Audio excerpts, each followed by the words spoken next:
Well এক action fantasy Chinese cinema release হয়েছে snake skin beauty. এখানে আছে এক ইচ্ছাধরী সাপ যে মানুষকে মারছে। সিনেমার প্রথম সিন বেশ চমকদার এবং এক ঘটনা আছে একটি গ্রামে যেখানে যেভাবে সাপ ও মানুষকে মারা দেখানো হয়েছে তা ভয়ানক। এই সিনটা ভীষণ জম্পেশ লাগবে। ভেবেছিলাম পুরো সিনেমাতে এরকমই কিছু হতে চলেছে, কিন্তু তেমন নয়। কারণ এখানে আছে শুধু ফ্যান্টাসি নয়, রোমান্স ও রোমান্টিক কিছু সিন। তবে আমার মনে হয়েছে মধ্যেখানে কিছুটা হলেও এই সিনেমাটা একটু ঝুলে গেছে। তবে সিনেমা ভিএফএক্স বেশ ভালো, বিশেষ করে যেভাবে সাপের সিন দেখানো হয়েছে ও মানুষ মারার পর তা মমিতে পরিণত হচ্ছে সেটা বেশ ভালো। আর এইরকম সিন বেশ কটা আছে।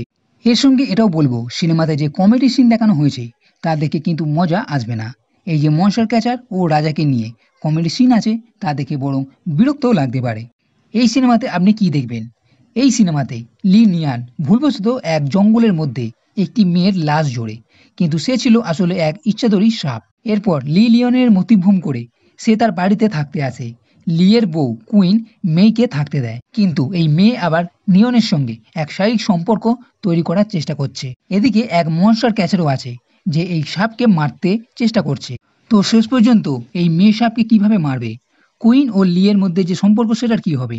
মেয়ে আবার এই কুইনকেই এই মনস্টার সাফ করার চেষ্টা করছে এবং শেষের দিকে একটা রোমাঞ্চকর ফাইট সিনও আছে। তবে এটাও বলবো যে অন্যান্য চাইনিজ সিনেমাতে যেভাবে খুঙ্কার ঘটনা দেখানো হয় এই সিনেমাতে ততটা নেই। সব মিলিয়ে মোটামুটি লাগবে। আর এই সিনেমাটি যদি দেখতে চান তাহলে পুরো সিনেমা আপনি ইউটিউবেই দেখে নিতে পারেন, তাও আবার হিন্দি ডাবের সঙ্গে।